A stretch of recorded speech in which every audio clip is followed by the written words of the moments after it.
Bollywood silver screen presenting Ford VS Ferrari. ये वक्त है सन 1963 का, जब फोर्ड कंपनी की गाड़ियों की सेल बहुत ज़्यादा कम हो गई है।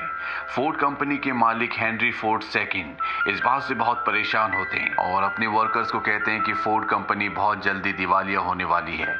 अगर तुम चाहते हो कि तुम्हारी नौकरी बची रहे तो मेरे पास कोई आइडिया लेकर आओ। फोर्ड कंपनी का वाइस प्रेसिडेंट ली हेनरी फोर्ड सेकंड और बाकी बोर्ड मेंबर्स के पास जाता है और उन सबको सजेस्ट करता है कि अगर हम अपनी गाड़ियों की सेल बढ़ाना चाहते हैं तो हमें फरारी की तरह गाड़ी की रेस में हिस्सा लेना चाहिए, जिन्होंने लगातार 4 बार 24 आवर्स लीमन रेस को जीता है। ये रेस लगातार 24 घंटों तक चलती है, पर लियो जो कि कंपनी का सीनियर एग्जीक्यूटिव है, वो ली की बात से इत्तेफाक नहीं रखता। वो कहता है कि फरारी जितनी गाड़ियां साल में बनाती है उतनी गाड़ियां हम एक दिन में बनाते हैं।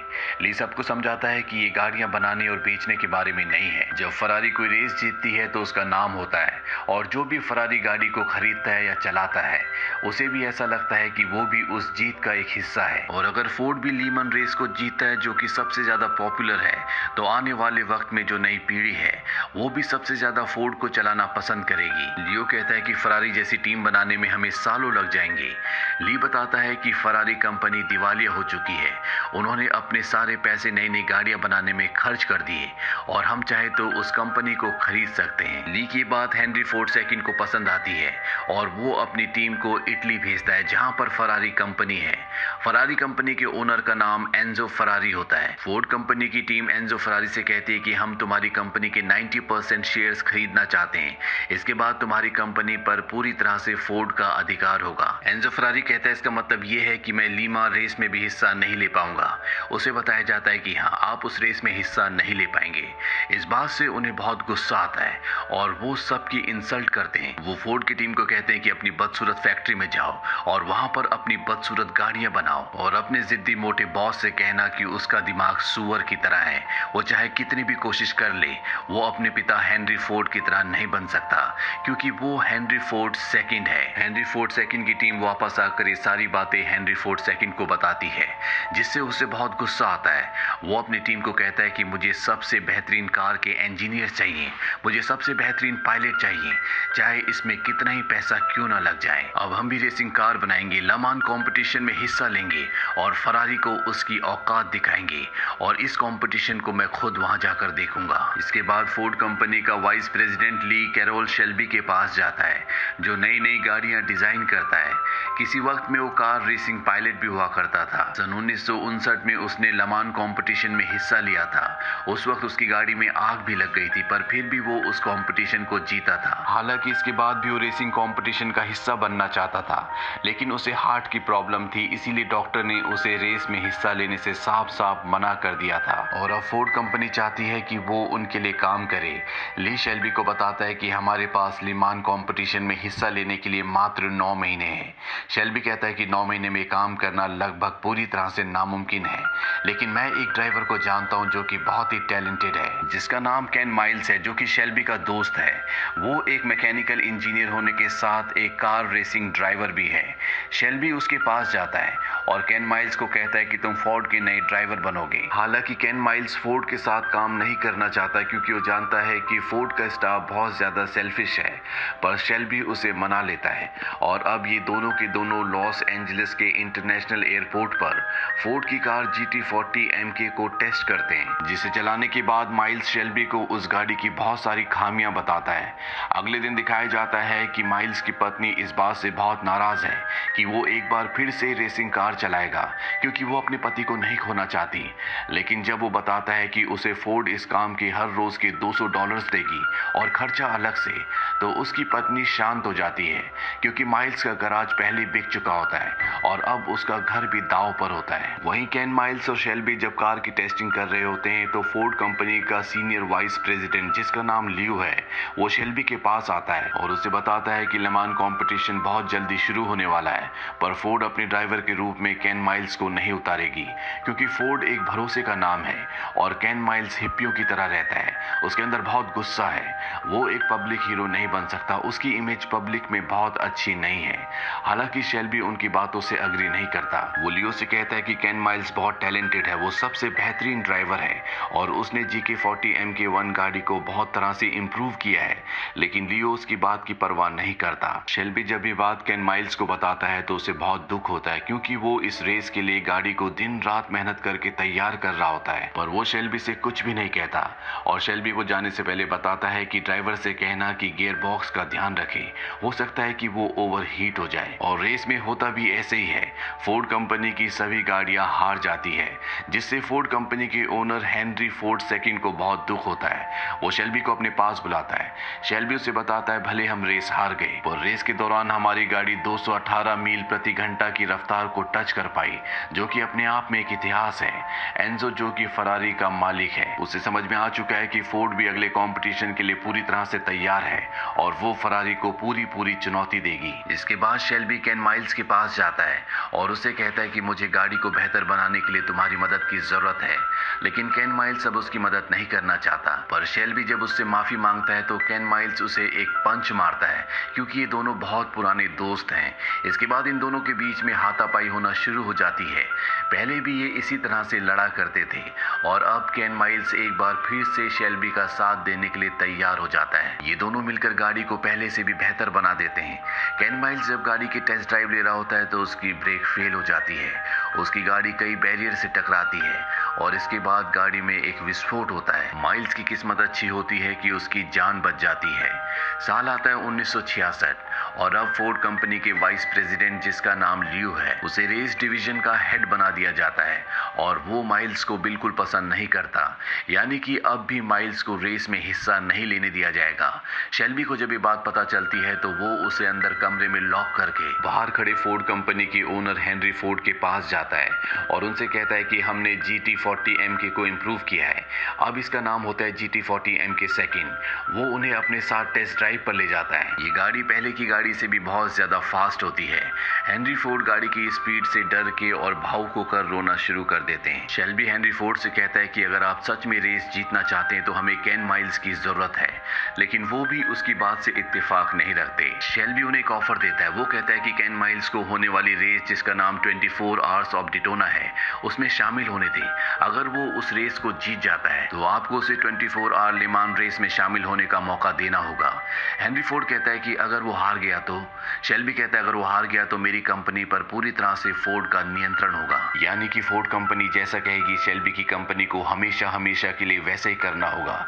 शेल्बी ने यहाँ पर माइल्स के लिए बहुत बड़ा रिस्क लिया होता है। हेनरी फोर्ड सेकंड उसकी बात मान जाते हैं और अब डिटोना रेस शुरू हो जाती है। ये रेस भी लेमान रेस की तरह 24 घंटों तक चलेगी और इसमें फोर्ड कंपनी की दो टीम्स होती हैं। एक होती है शेल्बी की टीम, जिसका ड्राइवर केन माइल्स है, और दूसरी होती है नेस्कार की। कंपटीशन के दौरान नेस्कार शेल्बी की टीम से यानी कि केन माइल्स से आगे होती है। वहीं केन माइल्स बहुत अच्छा परफॉर्म नहीं कर रहा होता है, क्योंकि वो 6000 RPM के नीचे अपनी गाड़ी को चला रहा होता है। लेकिन जब शेल्बी देखता है कि उनकी टीम हार रही है तो वो चौक से एक बोर्ड पर 7000 RPM लिखता है और सड़क के किनारे खड़ा हो जाता है। और जब ये केन माइल्स देखता है तो वो अपनी गाड़ी को 7000 RPM पे चलाता है। हालांकि ये बहुत रिस्की होता है, इससे उसकी गाड़ी में आग लग सकती है, उसकी जान जा सकती है, लेकिन वो अपनी जान की परवाह किए बगैर 7000 RPM पर अपनी गाड़ी चलाता है और एक एक करके सभी गाड़ियों को पीछे छोड़ देता है और इस तरह से वो इस कंपटीशन को जीत जाता है। पर कंपनी का सीनियर वाइस प्रेसिडेंट लियो उसकी जीत से खुश नहीं होता, क्योंकि वो उसे पसंद नहीं करता। हेनरी फोर्ड को जब ये न्यूज़ दी जाती है तो उसे बहुत खुशी होती है और अब शेल्बी कंपनी की पूरी टीम जीत का जश्न मनाती है। और अब 1966 का वो दिन आता है जिस दिन का इंतजार शेल्बी को, फोर्ड कंपनी को और केन माइल्स को था, यानी कि ले मन्स रेस का दिन। रेस की शुरुआत में ही माइल्स की गाड़ी का दरवाजा डैमेज हो जाता है, जिस वजह से वो बंद नहीं होता, पर किसी तरह से वो पहले लैप को कंप्लीट कर लेता है। इसके बाद हथौड़े से उसके दरवाजे को ठीक किया जाता है और अब वो दूसरे लैप के लिए निकल पड़ता है। और अब केन माइल्स की गाड़ी हवा से बातें करना शुरू कर देती है। वो एक लैप को 3 मिनट और 34 सेकंड्स में पूरा करता है, जो कि एक वर्ल्ड रिकॉर्ड है। कई घंटों तक गाड़ी चलाने के बाद वो रेस्ट करता है। वहीं फरारी की गाड़ियां जो लीड कर रही होती है, उनमें से एक गाड़ी का एक्सीडेंट हो जाता है और वो रेस से बाहर हो जाती है। और अब केन माइल्स दोबारा से रेस में आता है। यहाँ पर अब रात हो चुकी है और बारिश भी हो रही है, जिस वजह से सभी ड्राइवर्स को ड्राइव करने में बहुत दिक्कत हो रही होती है। पर केन माइल्स का इस पर कोई भी असर नहीं होता, लेकिन किस्मत उसका एक बार फिर से साथ छोड़ देती है। उसकी गाड़ी की ब्रेक्स खराब हो जाती है और वो जब गाड़ी को लेकर अपनी टीम के पास आता है तो उसकी टीम ब्रेक्स को बदलना शुरू कर देती है। पर यहाँ पर फरारी वाले इस बात पर ऑब्जेक्शन करते हैं। वो कहते हैं कि ये नियमों के खिलाफ है, आप गाड़ी की ब्रेक्स को नहीं बदल सकते। पर यहाँ पर शेल्बी और केन माइल्स दोनों इस बात का ऑब्जेक्शन करते हैं और कहते हैं कि अगर ऐसा कोई रूल है तो हमें दिखाओ कि वो कहाँ पर लिखा हुआ है। दरअसल ऐसा कोई रूल नहीं होता। यहाँ पर फरारी की गाड़ी भी आ जाती है और उसके टायर बदलने के वक्त फरारी के ओनर को दिखाया जाता है, जो अपनी टीम की परफॉर्मेंस से बिल्कुल भी खुश नहीं होता। फरारी की गाड़ी निकल जाती है और अब केन माइल्स की गाड़ी की ब्रेक्स भी बदल दी गई हैं और वो भी रेस में दोबारा से शामिल हो जाता है, लेकिन फरारी उससे अभी भी आगे है। यहाँ पर शेल्बी को दिखाया जाता है, जो जानबूझकर एक नट फरारी की टीम के पास फेंक देता है ताकि उन्हें ऐसा लगे कि वो एक नट लगाना भूल गए। दरअसल ये सिर्फ उन्हें परेशान करने के लिए होता है। वहीं केन माइल्स को दिखाया जाता है, जो फरारी की गाड़ी को चेज कर रहा होता है और एक पल ऐसा आता है जब दोनों गाड़ियां आमने सामने होती हैं और अब ये दोनों ही एक दूसरे से आगे निकलना चाहते हैं। फरारी का ड्राइवर अपनी गाड़ी की पूरी रेस को बढ़ा देता है, जिससे उसका इंजन खराब हो जाता है और अब फरारी की सारी गाड़ियां रेस से बाहर हो चुकी हैं और फोर्ड की तीनों गाड़ियां लीड कर रही होती हैं, जिसमें सबसे आगे केन माइल्स की गाड़ी होती है। यानी कि इस रेस में फोर्ड कंपनी की जीत अब निश्चित है, जिससे हेनरी फोर्ड सेकंड बहुत ज्यादा खुश होते हैं। उनके पास उनकी कंपनी का सीनियर वाइस प्रेसिडेंट आता है, जो केन माइल्स को बिल्कुल भी पसंद नहीं करता। वो हेनरी फोर्ड सेकंड को कहता है, क्यों ना हम फोर्ड कंपनी की तीनों गाड़ियों को एक साथ फिनिशिंग लाइन तक लेकर आएं, पर इसके लिए माइल्स को अपनी गाड़ी को स्लो करना होगा, क्योंकि वो फोर्ड के दोनों ड्राइवर से बहुत ज्यादा आगे होता है। लियो इसके बाद शेल्बी के पास जाता है और उससे कहता है कि मिस्टर फोर्ड चाहते हैं कि माइल्स अगले लैप में गाड़ी स्लो चलाए ताकि फोर्ड के दोनों ड्राइवर उसे चेस कर लें। इस बात से शेल्बी को गुस्सा आता है और वो लियो को वहां से जाने के लिए कहता है। माइल्स भी यहाँ पर अपने अगले लैप के लिए इंतजार कर रहा होता है और जब वो शेल्बी को और लियो को साथ देखता है तो शेल्बी से पूछता है क्या हुआ। शेल्बी उसे बताता है कि मिस्टर फोर्ड चाहते हैं कि तुम गाड़ी को धीमा चलाओ ताकि तीनों फोर्ड गाड़ी फिनिशिंग लाइन को एक साथ पार करे, ताकि उन्हें एक बेहतरीन पिक्चर मिल सके। माइल्स अपने अगले लैप के लिए चला जाता है। शुरू में वो गाड़ी बहुत तेज चलाता है, लेकिन बाद में वो धीमा कर लेता है ताकि फोर्ड की दोनों गाड़ियां भी उसके आसपास आ जाएं। माइल्स और फोर्ड की दोनों गाड़ियां फिनिशिंग लाइन को पार करती हैं। माइल्स ने फिनिशिंग लाइन को सबसे पहले पार किया होता है और अब सब इन ड्राइवर्स को बधाई देने के लिए इनकी तरफ बढ़ चलते हैं, लेकिन भीड़ माइल्स की तरफ नहीं बल्कि फोर्ड के दूसरे ड्राइवर मैकलेरन की तरफ आते हैं, क्योंकि वो फर्स्ट आया होता है। उसके शुरुआती पॉइंट्स ज्यादा अच्छे थे। इस बात से केन माइल्स पूरी तरह से हैरान होता है। वहीं शेल्बी को जब ये बात पता चलती है तो उसे बहुत गुस्सा आता है। वो फोर्ड कंपनी के सीनियर वाइस प्रेसिडेंट के पास जाता है और कहता है कि तुम्हें सब कुछ पता था। दरअसल वो जानता था कि ऐसा होगा, इसीलिए जानबूझकर उसने किया था, पर अब ये कुछ भी नहीं कर सकते। इसके बाद शेल्बी माइल्स के पास जाता है, पर माइल्स उससे नाराज नहीं होता। वो कहता है कि तुमने मुझे इस रेस में हिस्सा लेने का मौका दिया, इसके लिए मैं तुम्हारा शुक्रगुजार हूँ। अगले साल हम दोबारा इस रेस में हिस्सा लेंगे, एक बेहतरीन कार बनाकर।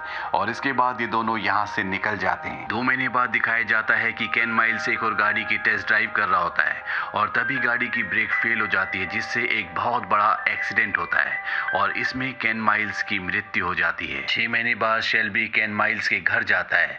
वो घर के बाहर उसके बेटे से मिलता है। वो उसे बताता है कि उसके पिता एक बहुत ही बेहतरीन ड्राइवर थे। वो उसे केन माइल्स का रेंच भी देता है, जो कभी उसने शेल्बी की तरफ गुस्से से फेंका था। कहानी के अंत में हमें बताया जाता है कि सन 2001 में केन माइल्स को motor sports hall of fame से सम्मानित किया गया, जो कि एक बहुत ही बड़ा सम्मान होता है। साथ ही कैरल शेल्बी को इतिहास का एक बहुत ही कामयाब और बहुत ही सेलिब्रेटेड स्पोर्ट्स कार डिजाइनर माना गया। वहीं फोर्ड ने GT40 सेकंड से, जिसे माइल्स ने और शेल्बी ने इंप्रूव किया था, मॉडिफाई किया था, उसी कार से उन्होंने सन 1967, 68 और 69 की ले मांस रेस को जीता। ये सच्ची कहानी हमें ये सिखाती है कि इंसान के अंदर जुनून और जज्बा हो तो वो किसी भी नामुमकिन काम को मुमकिन बना सकता है। ये फिल्म सन 2019 में रिलीज हुई थी। IMDb पर इसकी रेटिंग है 8.1।